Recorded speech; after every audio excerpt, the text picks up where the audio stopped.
So I've had this idea for a video just banging around in my head for a few weeks now. It's gonna be great when I get to it. This is something else.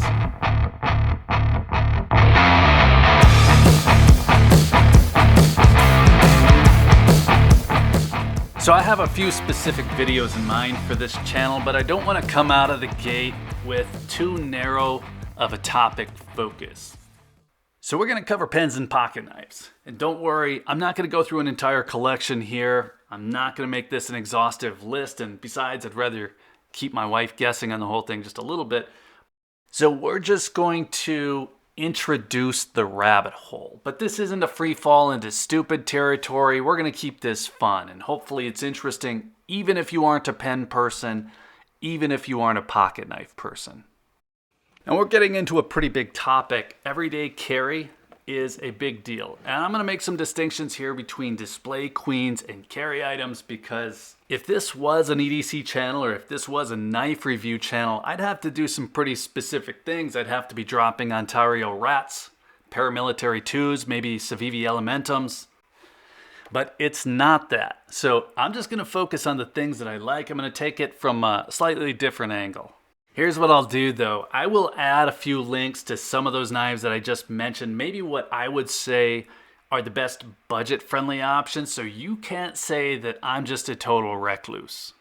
But just so you know what you're getting into here, this is more about fun. I'm going to show you some things that I really can't justify the cost of, and in a few cases, I probably can't even tell you what I was thinking when I bought them. Okay, so let's start with the pocket knives. Now, earlier I mentioned that I would differentiate between display queens and carries. And that line is kind of blurred for me, but we're going to go from something like this to something like this. And I'm going to lay out a few reasons why they're different and why it might matter. I'm also very aware here that we're going to have a wide spectrum of views on knives in general. So I'll just start by saying that personally, no. I don't run into a lot of cases in a typical day that would require a blade length above 3 inches. But that is what you're going to see the most of on the bar here. Now, I have more use for a 3-inch blade than I do for a 4-inch blade. I'm far more likely to carry the smaller knife, but I'm also more likely to display the larger one.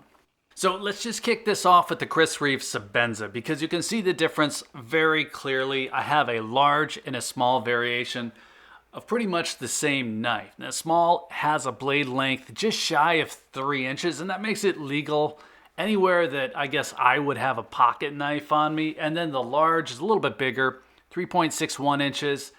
And the ladies probably aren't real impressed here, but it's more about how you use it. This is where they all leave. Now, I will buy a plain configuration small, knowing that that's a great carry choice, but I'll probably buy one with a fancy inlay to have on my desk. Now, I'm a big fan of both of them, though, and the Reeve Sebenza really was my first grail knife. And it took me a little while to psych myself up against that $375 asking price just for the small plain titanium. This is a Sebenza 21, by the way. The 31s are newer. If you were buying today, you'd want a Sebenza 31. And you don't really have to worry about that much. The difference, the inlays are nicer on the 31s, and then the steel has been upgraded from S35 VN to S45 VN. And this particular large Sebenza here, this comes with a box elder burl inlay. I think that this one was more like $600 if I remember right. I have a micarta inlay here. This was about $500. Now the micarta inlay, that was something that I thought I would carry. I never did actually use it. And then I ran across the box elder burl inlay and I just figured I had to have it. Now, if you want a great folding pocket knife, I'd say that this is one of your best bets. You could probably just stop right here. You pick the size, you pick the blade steel, the inlay, etc. It really doesn't matter. I think anybody would be happy with the Sebenza. It's just a matter of picking the right configuration for you. Now, just to give you a little bit of history on the Sebenza, Reeve invented the frame lock folding knife. I think he called it the integral lock or the Reeve integral lock, the RIL. And the reason for that is just that the lock bar is integrated directly into the handle, as you can see.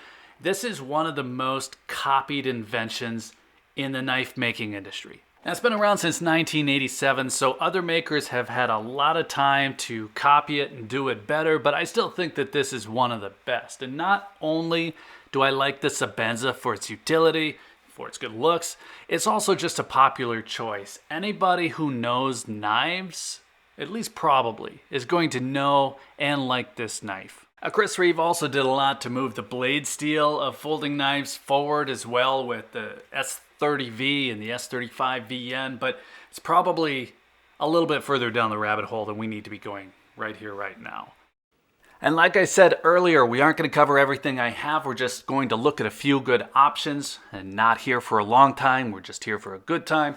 But if you're thinking to yourself, I wouldn't carry either one of those, they're just too big. That's what she said. That's what she said. That's what she said. Well, let me get you a more gentlemanly option because Chris Reeve also puts out the Menandy. Now, this is a knife you could carry if you wore a suit, or maybe you're just a baller and you don't want a big conspicuous pocket knife. Well, this pocket clip looks like you're carrying a fancy pen. And just like the Sebenzas, you can get a hold of the Menandy in a lot of different configurations. This one, it's box elder burl again, just like my Sebenza here, but it also has the Damascus steel. So the bad news here is that this little guy goes for about $650, so we are definitely getting into stupid money territory. But there are much cheaper Menandys out there as well. You just go with the standard steel alone, that's going to cut $100 off the price. Regardless though, you have to be serious about your pocket knives for this to make any sense. And just for the sake of comparison, this Benchmade proper costs about $140, and even most sane people would already say that that's pretty expensive. So before we slide further down that slope, let's switch gears and take a look at some pens. So pens are going to be easy. A lot of people ask about these from the 2-is-1 videos, and I really only have 3 types of pens that show up in a video. Now let's start with the one that makes me flinch to this day. It's the Saga. It costs $320, and I feel like you either have to hate money or maybe have some kind of advertising revenue to help you justify having one of these, or 2. And they're super cool, but seriously, $320 for a pen? It's pretty crazy. It's not even a particularly comfortable pen. It's just, I don't know, it's just cool. Is cool worth $320? I think you have to decide that for yourself. Now, you could say the same thing about a tactile turn bolt action pen that I have right here. It's just maybe a little bit less so. And at $100, that slightly less cool ratio pans out. So finally, we have the Everyman Grafton. It's $40. I don't feel bad about this one at all. I just don't have a whole lot more to say about these. If you want a nice pen, grab a Grafton. It's $40. It's tactical. It's not plastic.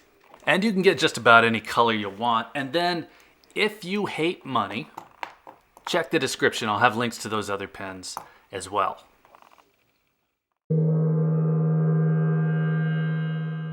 Okay, so why am I talking about $1,000 pocket knives and $300 pens? Well, first of all, I'm clearing a category of question that comes up over and over on the 2-is-1 channel. People ask about these all the time.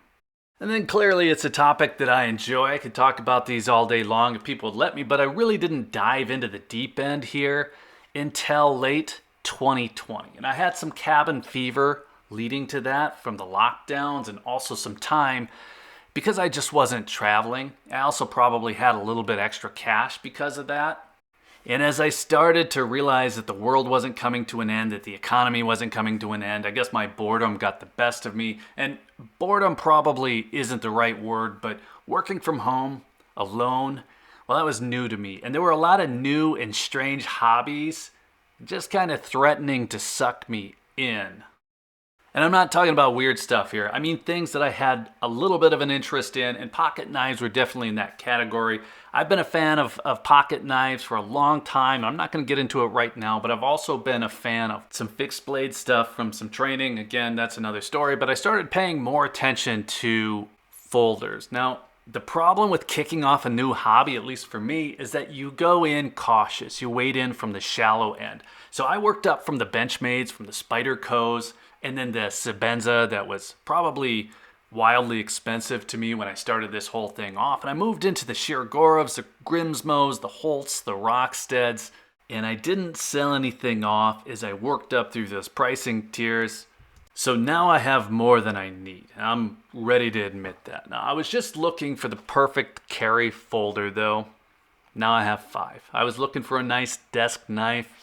Now I have 10. And pens are the same thing. I started bringing them in on frame to some of the 2-as-1 videos, and then it spun out from there. And on the one hand, these are all simple motivational kicks for me. I just really like them. On the other hand, I need to sell some of these off because I still have my sights set on a few grail knives, things that are a little too expensive, and I need to clear some runway.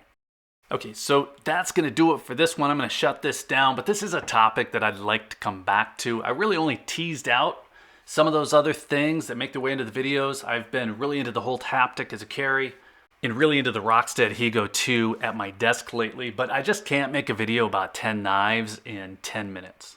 I talk too much. So let's kick that down the road. Let me know what you think of this topic, and let me know what you think of the channel. I'm going to be in here experimenting with some new camera equipment, some new audio, maybe even some new surroundings at some point too, and the topics are wide open right now. So let me know what you think. I definitely appreciate you watching, for hanging out for a little bit. I hope you're doing well. Thanks for sticking around. Take care.